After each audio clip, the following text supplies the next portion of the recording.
pues ya estamos aquí en esta última parte, en este noveno programa de Parcela 24 y ya comienza, bueno, ya empieza la campaña agrícola. Nosotros nos vamos a ir la semana que viene, que va a ser nuestro último programa hasta septiembre, y para eso esta semana vamos a comenzar dando las primeras valoraciones al inicio de campaña. Por eso de verdad nos acompaña esta noche una persona que sabe mucho sobre el campo, que tiene un centro logístico, que estamos hablando ahora mismo fuera de micro, impresionante, acaba de abrir en el municipio de Ejido. No puedo hablar de otro que de Manuel Escudero. Muy buenas noches, Manuel. Buenas noches, Fernando. ¿Qué tal? Bueno, ¿cómo ha ido la campaña agrícola? La campaña, la que acabamos de acabar prácticamente, pues ha sido una campaña que se puede resumir una campaña regular, una campaña que, si nos remitimos hasta final de año, noviembre, diciembre, fue una buena campaña. Si nos vamos al mes de marzo, abril, era una campaña difícil, donde el pimiento desde enero hasta marzo, abril no había valido, donde el tomate no había valido, donde el calabacín no había valido. Era una campaña difícil, pero bueno, la primavera ha hecho que el año no sea un año especial, pero un año regular, donde sobre todo la sandía ha dado unos resultados extraordinarios, y aquellos agricultores que venían de hacer un cultivo que no les había funcionado muy bien, pues han recuperado. El calabacín ha sido un producto que ha estado todo el año ahí más bien mal. Entonces, bueno, pues el que se vino después a una campaña, a un cultivo de sandía, pues ha hecho un año regular. Valoración regular de la campaña. Después de primera mano nos dirá cómo poco a poco nos podéis diciendo qué va a pasar la siguiente campaña. Yo creo que en cuanto a plántulas, ahí se refiere. Bueno, eso es un poco coger la bola de cristal y adivinar. Podemos hablar. La siguiente campaña, por lo menos desde el plantel, lo que se ve, la dinámica es: aumenta otra vez la superficie de pimiento de Almería, igual que en los últimos 5 años, pero también hay que decir que en los últimos 5 años, excepto ha habido 4 años consecutivos muy buenos en pimiento, aun cuando ha ido todos los años aumentando la superficie. Este año, desde el plantel, vuelve a aumentar, inclusive cuando el plantel, como bien has dicho tú, abre un centro nuevo. Si quitamos lo que hay en ese centro, también aumenta todavía la cantidad de plantas de pimiento que se está haciendo. Si quitamos ese centro, en poco, porque ya llenábamos todos los años, pero metiendo ese centro aumenta bastante la superficie en pimiento. En tomate se mantienen las cifras de años anteriores, la tendencia de aumentar quizás un pelín el cherry, porque ha sido el que mejor resultado ha dado este año, pero un poco, un 2, un 3%, y los demás siguen en la misma línea. El tomate sigue en la misma línea de años anteriores. Eso es lo que desde el plantel vemos. Lo que va a decir la bola de cristal no lo sabemos. No lo sabemos todavía. Pues la bola de cristal la vamos a pasar a Miguel Cazorla. Muchísimas gracias por estar aquí con nosotros esta noche. Muchas gracias a vosotros por invitarme, como siempre. ¿Qué valoración de campaña final haces como bien conocedor del mundo agrícola? Bueno, yo, aparte de seguir lo que ocurre en el convencional, en el tema ecológico es quizás lo que más podemos hablar, ¿no? Y la verdad es que yo me sumo a la interpretación que hace Manolo, que acaba de hacer Manolo, con lo cual no me voy a repetir. Pero sí que es cierto que en el tema del mundo ecológico la producción pues ha arrastrado exactamente igual.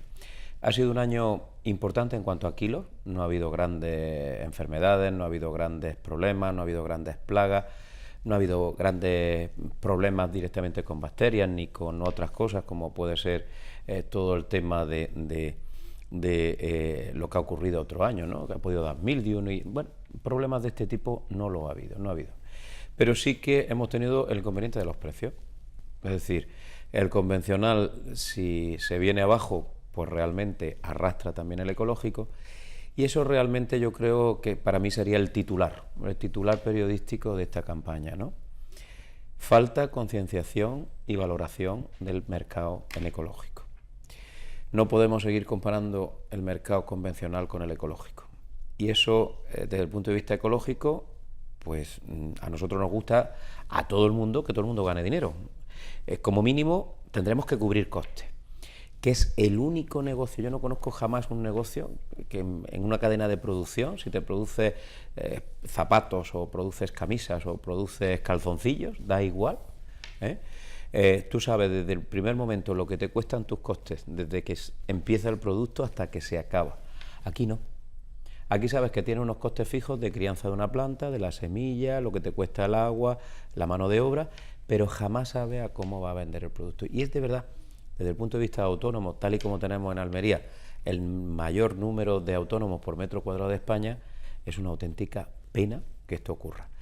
Con lo cual necesitamos más seguridad desde el punto de vista del campo y segundo, necesitamos que lo que está pasando, yo lo comentaba anteriormente ahí fuera mientras esperábamos a entrar, que lo que está pasando con los precios hay que buscar una solución de manera urgente. Eso, esa solución urgente. Vamos a ver si nos la traen desde Estados Unidos. Vamos a presentar al tercer invitado de la noche, Manuel Flores. ¿Qué tal? Muchísimas gracias por acompañarnos esta noche. Francisco, perdón.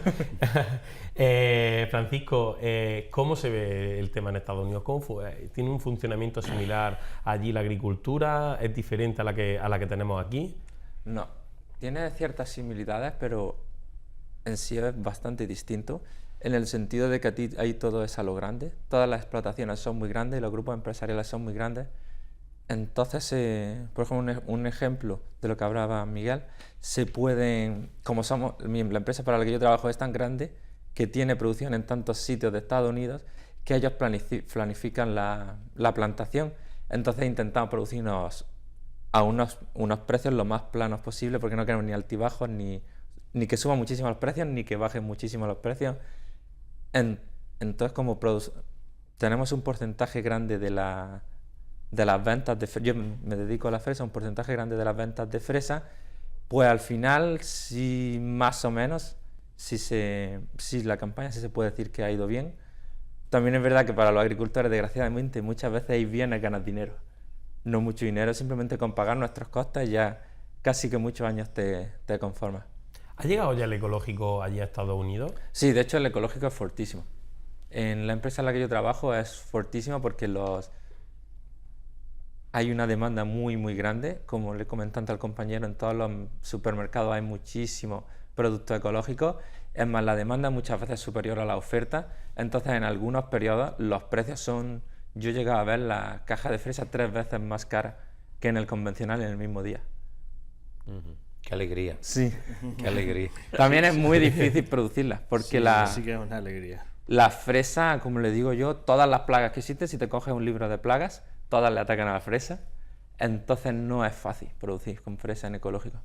¿Y esa diferenciación de precio, perdón? Sí, claro. ¿Esa diferenciación de precio se le traslada directamente al agricultor o se lo queda en la cadena? Es decir, ¿se lo queda en la cadena de supermercado o se lo quedan los intermediarios?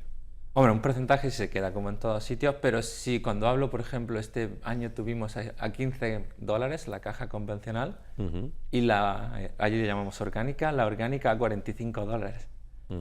Entonces no sé si aquí eso pasa, diferencia de 3 veces el precio. Pero esa diferencia de precio, como bien decía Miguel, perdón. No, eso es lo que recibe el agricultor. Era lo que percibe el agricultor. Vale. Eso es lo que recibe. Es que eso es clave, es clave. Sí, es clave que al final llegue, pues al final, como bien hablaba Miguel, que le llegue a los productores, que es quien al final arriesga, quien corre todos esos riesgos, como bien has dicho, de que todas las plagas que pueden llegar le dan a la fresa, pero ¿quién corre ese riesgo? El agricultor. No, al final la cadena de distribución tiene unos costes logísticos que son, que los tiene acotados desde el primer día, y lo que no es lógico que muchas veces, aquí lo hemos visto, que pasa eso mismo, que vale un producto a 15 euros convencional y 45, bueno, 15 o 1,5 y 4,5, me da igual. Al final hay esa desproporción, pero quien se lo quedan son las cadenas de distribución, entonces se queda en la cadena, uno u otro. En la comercializadora. Y el agricultor no lo percibe, entonces eso es lo que es... ¿Pues se refiere a la comercializadora o más bien al supermercado? Hombre, o ambos. Dentro de la cadena. ¿Para qué vamos a diferenciar si realmente no tenemos? Yo personalmente, no sé si alguno de los demás lo tenéis, pero yo personalmente no tengo el dato. Entonces, como no lo tengo, prefiero que dentro de la cadena. Sí. Una ventaja que veo yo que tenemos nosotros, con la comercializadora que nosotros trabajamos, se llama Driscoll's, ellos se quedan con un porcentaje del precio de venta. Entonces, al quedarse con un porcentaje, ellos son los mayores interesados en que tú vendas más caro. Entonces, si a ellos le pagan la caja a $10, ellos te van a cobrar un porcentaje de eso. Y el resto es para nosotros. Entonces, ellos son los más interesados de que siempre sea el precio más alto. Y ese porcentaje es fijo. Y desde el principio que tú trabajas con ellos lo sabes. Ya. Pero ¿sabes qué pasa, Paco? Eso, ojalá tuviéramos un sistema aquí que realmente es un sistema parecido al de una alhóndiga, ¿no? Que tú vendes al precio y la alhóndiga se queda con un porcentaje. Pues cuanto más vendas, pues el porcentaje siempre, si es un 10%, pues más cobra la alhóndiga. O sea que defiende el género del agricultor. Pero aquí el problema no es ese. El problema que nos estamos encontrando este año, y yo creo que es un año para dar una pensada a lo que está ocurriendo y para poner el freno y poner las soluciones antes de que llegue. Porque en Almería el sector auxiliar, es decir, la industria auxiliar en torno a la agricultura funciona de maravilla.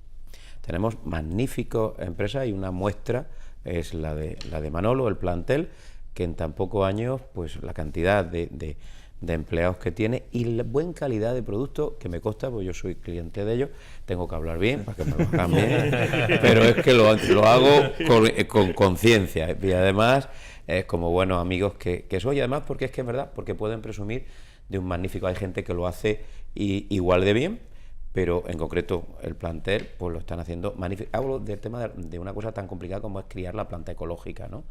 Bueno, lo hacen bien en convencional y en ecológico también. Pero no es suficiente porque yo sé que ellos como empresa pues les gusta que el agricultor pues esté contento porque significa que el año que viene habrá más vida y seguimos la cadena. Pero ¿dónde está aquí el problema? El problema está principalmente ahora mismo en Europa.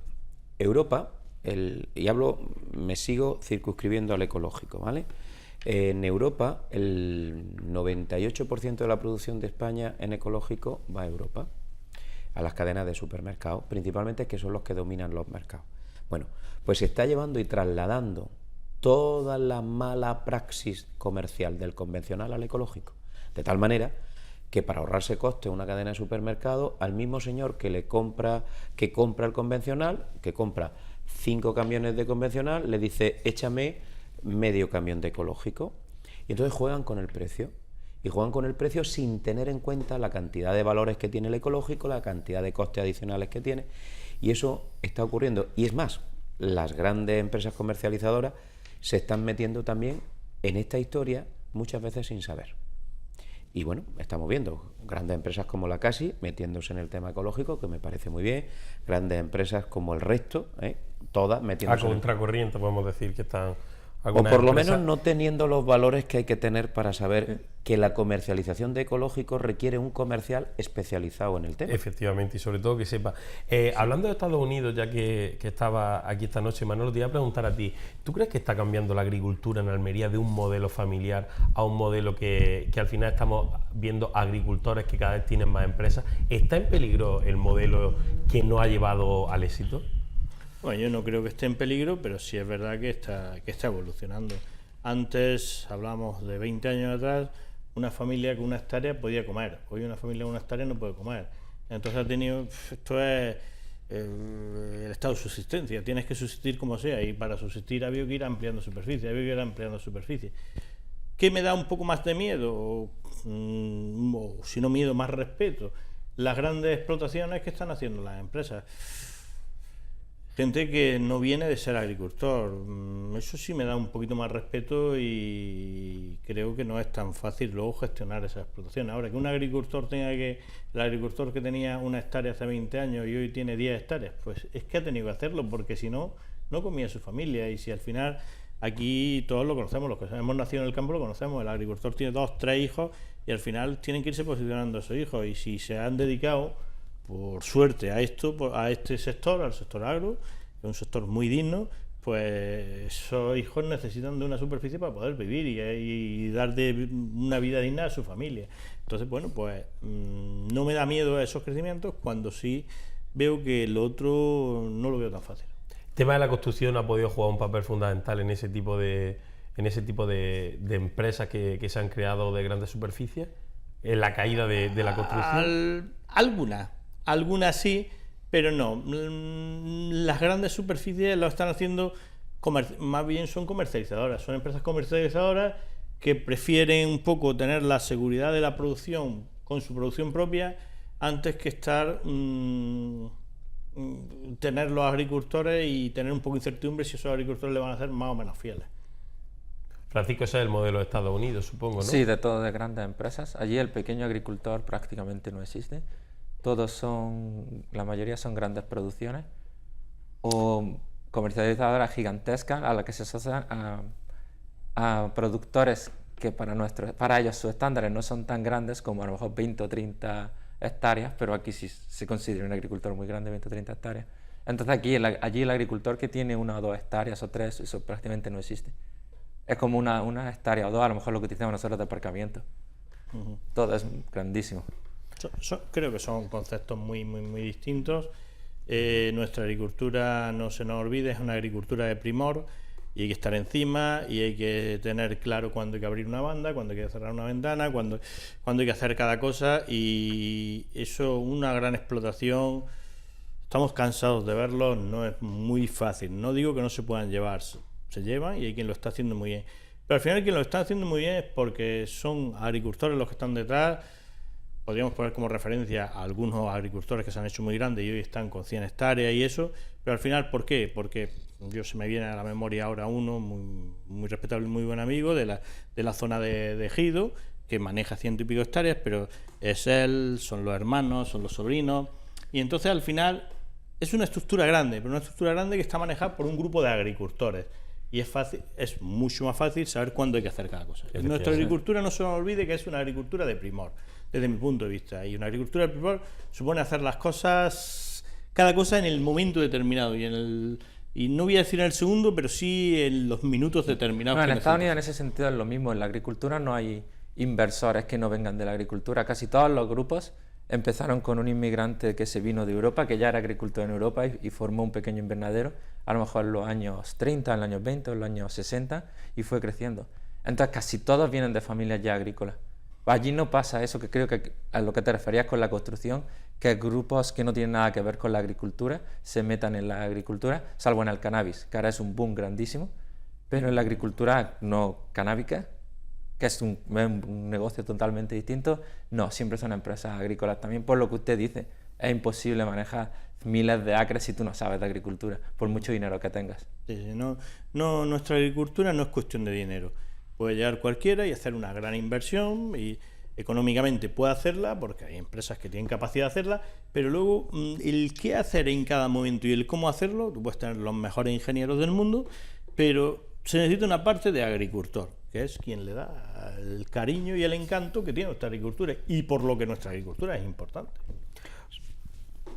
Sí, Miguel. Decía, bueno, estoy escuchando porque la verdad es que nuestra agricultura nació de eso, es decir, nació de pequeñas explotaciones familiares, mayormente para subsistir, es decir, para poder ser el modo de vida de una familia con 4 miembros, que es verdad que con 1 hectárea vivían. Ya con 2 hectáreas una familia con 4 miembros no vive, ya tiene que irse hasta la media en 2,7, 3 mínimo, para poder subsistir, ¿no? Y luego al final, pues si rompemos ese modelo aquí en Almería, yo creo que romperíamos el éxito. Y pasaría, bueno, pues como ocurrió con la uva o como ocurrió con tantas cuestiones desde el punto de vista agrícola que nos han ido ocurriendo a lo largo de la historia. Es más, Miguel, yo creo que ya lo hemos visto grandes proyectos como fue Tierra de Almería, como fue La Cumbre, como fue Primores, y bueno, y los holandeses con los invernaderos de cristal, que tampoco han ido a ningún sitio, fue un fracaso. Y todas estas empresas eran gente que económicamente tenían poder y podían manejar aquellas inversiones económicamente fácil, pero no fueron capaces de manejar la parte productiva. Y Tierra de Almería fue una empresa en ingenieros, pues fíjate, tuvo los mejores que hoy en el campo, estaban allí. Pero al final entraba la parte de que faltaba el agricultor. El cuándo, el quién había en cada momento detrás de una planta. Y eso es el éxito de Almería. Y fue el éxito desde que hicimos el encañado y cada vez que se volcaba un ceto había un agricultor allí detrás, que estaba el pobre allí abriendo el hoyo y volviendo a poner las cañas para que aquellas plantaciones pudieran para funcionar. enfajarlo, efectivamente, para hacer la faja. Y pudiera seguir el cultivo para adelante, y los que somos de aquí lo hemos conocido. Fue el éxito cuando se hicieron los primeros invernaderos y cada vez que se rompía un cacho había allí un agricultor detrás sufriendo y arreglando, y ha sido el éxito al día de hoy con las instalaciones que hay, porque nuestros agricultores saben manejarlas, saben cómo, cuándo y el que hay que hacer en cada momento. Y eso es muy difícil transmitirlo si no eres propietario. Sí. Pues ahí justo lo tenés que prácticamente dejar. El último mensaje que queréis, bueno, o matizar un poco sobre lo que hemos estado hablando, sobre cuáles son esos retos de la agricultura almeriense, Miguel. Pues yo me voy a quedar con lo último, es decir, lo que está comentando Manolo, que es el verdadera esencia del milagro almeriense desde el punto de vista de agricultura, que es esa agricultura familiar, tradicional, de la persona sacrificada que realmente está encima de la planta, que ese es el verdadero éxito. Pero el verdadero fracaso de nuestra agricultura es la otra parte que no controla el agricultor. Es decir, lo que sabe hacer el agricultor lo hace muy bien. Cuando sale su producto por la puerta sale estupendo. La comercialización. Pero el problema está en la comercialización. Seguimos en manos de gente que realmente especulan con el trabajo y con el esfuerzo de los que realmente producen, sin embargo no le llega el valor añadido del producto, no le llega al productor. Y eso tenemos que acabarlo. Esto se lleva hablando los últimos 20 años, pero nadie hace nada porque hay muchos intereses por medio. Entonces yo creo, y hablo en el convencional, pero hablo en el ecológico sobre todo, y termino, Sí. Fernando, con el ecológico está ocurriendo justamente lo contrario. Volvemos a tener lo que pasó en el año 2006. En el año 2006 hubo un boom del ecológico, que no pasaron 2 años cuando hubo que cerrar las instalaciones de ecológico. ¿Por qué? Porque cuando la oferta es mayor que la demanda, al final pues tienes un problema de precio y no gana nadie. Y ahora en este tiempo, en estos años, en este año pasado y en estamos teniendo otra vez un boom erróneo. Hay que crear demanda para luego hacer oferta, no al revés. Francisco, Sí. ¿modelo Almería o modelo Estados Unidos? ¿Con cuál te quedas? Difícil. No. Realmente lo bueno que tiene el modelo Almería, o sea, el modelo Estados Unidos yo lo veo como todo está quizás, entre comillas, un poco más profesionalizado, pero al final tienen miles de hectáreas que las poseen unas cuantas pocas familias, entonces al final solo te quedas trabajar para ellas. Mientras que aquí lo que veo es que tienes más posibilidades tú de ser el propietario, porque tú aquí es más fácil. De hecho se ve amigos míos que compran una instalación pequeña o la arriendan o algo, y al final tú puedes prosperar siendo independiente, mientras que eso en Estados Unidos es prácticamente impensable, porque tienes que tener un capital inicial tan grande que no se puede. Manuel, bueno, ante todo darte enhorabuena por el centro que acabáis de abrir. Y bueno, la última pregunta te la vamos a hacer. ¿Qué retos tiene la agricultura almeriense por delante? Una pregunta compleja.